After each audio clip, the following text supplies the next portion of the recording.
Hello, this video is to highlight how you can use the Line 6 Helix family of products to achieve both gated as well as reverse reverb sounds. Today, those reverbs do not natively exist within the products, but you can easily recreate them using the MultiTap delays that are available. Hopefully Line 6 changes this and this video becomes obsolete, but in the meantime, here's how you can do that.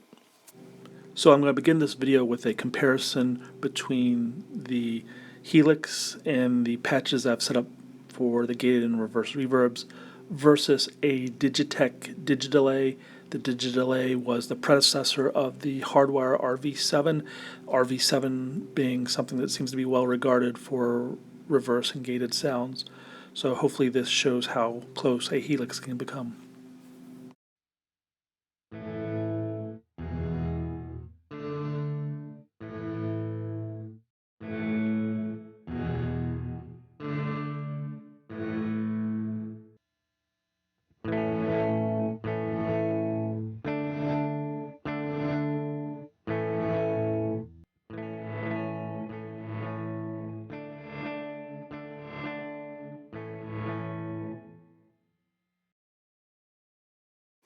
So all of the various reverse and gated reverbs that I've ever used, whether it's 80s or 90s Rax units or pedal reverbs, they all actually are multi-tap delays, and if you listen closely to them, you can hear the taps. And so let's think about what's on the page right now, where we see the x-axis is over time and the y-axis would represent a note being played. So if you have no delay or reverb on when you strike the strings or play a note, that's going to be a one-time event, and let's imagine that's what we're looking at here. Now let's assume we turn on a delay pedal or a rack unit, and it doesn't matter if it's tap tempo driven or you're manually setting the delay time. Let's think about what is happening.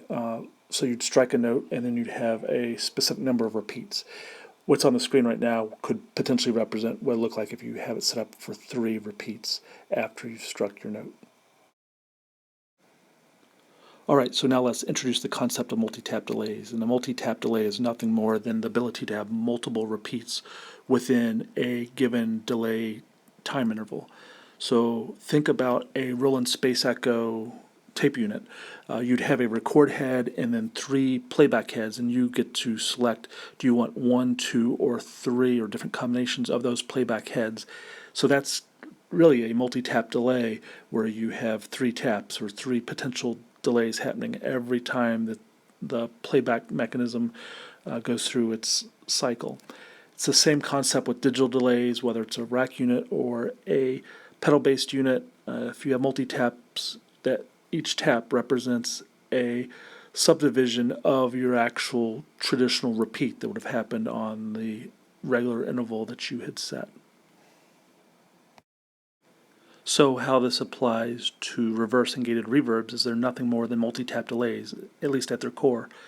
And in fact, the diagram that's being shown would represent probably 3 repeats, each one with multiple taps. For reverse and gated reverb, there's probably only 1 repeat happening, but there's lots of taps for that 1 repeat. So it would actually probably look something more like this. Gated reverbs are perceived to have a hard stop because there's only so many taps per interval, but each tap lowers itself in volume to give you a perception of reverb.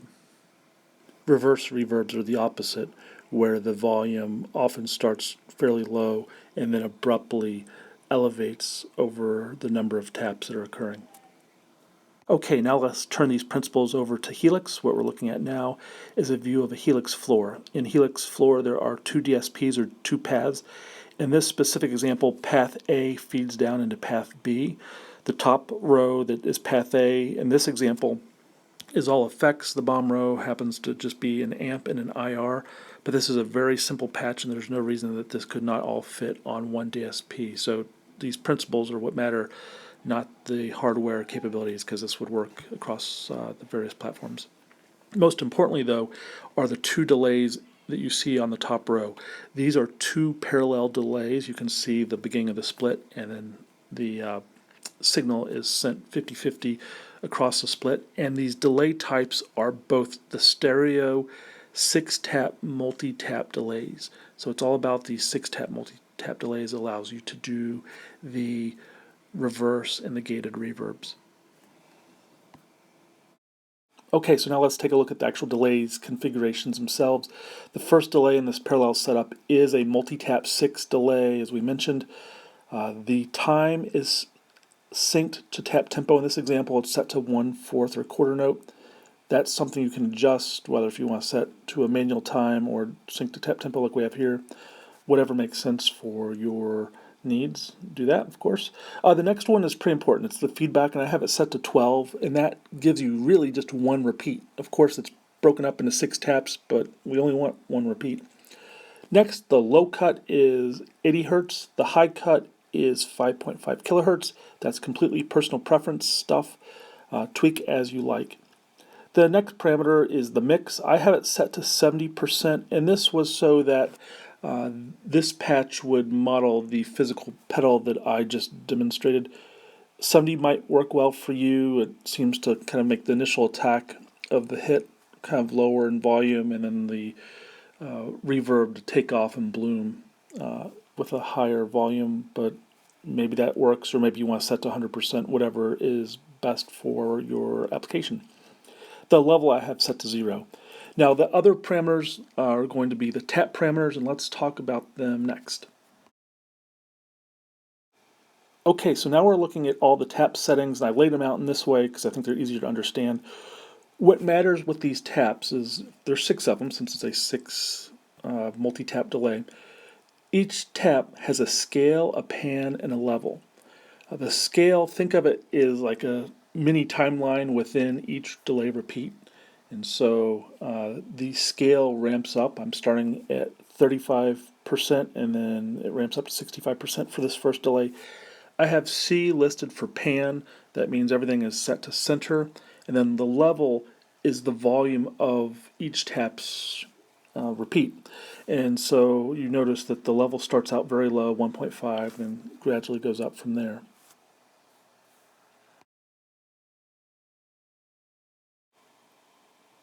Okay, so here's the configuration of the second multi-tap 6 delay, the one that's running in parallel, of course. I'm just going to breeze through this because these are all the same core settings. So the time, feedback, low and high cut, mix, and level are all the same as the first repeat, and you would want them to model that.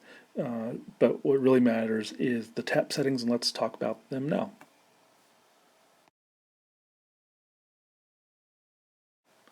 Okay, so here's the second delay's tap parameters. What's most important here is notice how the tap values in essence begin where the previous delay's settings ended. And by using these 2 delays in parallel, it's effectively 12 taps that you have available at your disposal. And by looking at the details of this configuration, if we think back to that original graph, they're going to start out slow and then ramp up, just like you would need with a reverse reverb, and that's exactly what we've done here. The next item in this patch is we are closing the loop of the parallel delays. They're set to 50%, so nothing fancy there. We just want these 2 delays to be evenly split. Okay, finishing up this patch, on the core things that matter is I've implemented a hall reverb. This is a legacy hall reverb, and this is really just used as glue to work along with the 2 parallel multi-tap delays. And my delay time is real low. It's set to 1. Pre-delay is 0. The low cut is 166 hertz. The high cut is 5 kilohertz. The mix is 50%, and the level is 0. Looks like it's actually 0.01 in my example, but whatever. That's just, again, acting as some glue at the end. Okay, now we're going to shift gears, and we're looking at a different patch. Now we're looking at a gated reverb patch. I'm only going to focus on the delays for this gated reverb because it's all the same principles we just talked about for the reverse reverb. The note synchronization in this example for the gated reverbs are both set to 1/4 triplet.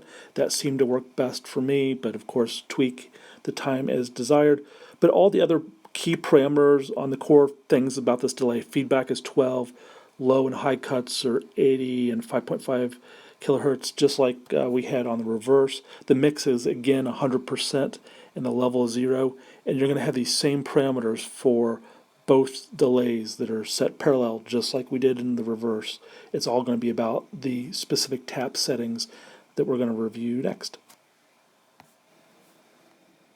Okay, so here's the top MultiTap 6 delays tap settings that we're going to make function like a gated reverb. Same kind of concept as what we did for the reverse delay, but this time instead of things ramping up, they're going to gradually ramp down. So notice how we start at the scale of 0, and then for this first delay it goes to 35, but the level starts high. It starts at 10 or the maximum and gradually starts to lower. So here we are looking at the second delay going to be used as a gated reverb. All the parameters are identical to the first, same concept as what we've used before. What really matters here is the taps. So let's look at that now. Okay, so here's the second MultiTap 6 delays tap settings, and just like we did with the reverse, with the second parallel delay, our settings start where the other one ended. So notice how tap number 1 starts at 40% with a level of 8.5 and it continues to gradually lower. And so what this will give you is a graph like we saw previously. And here's a quick demo to show these two types of delays in action.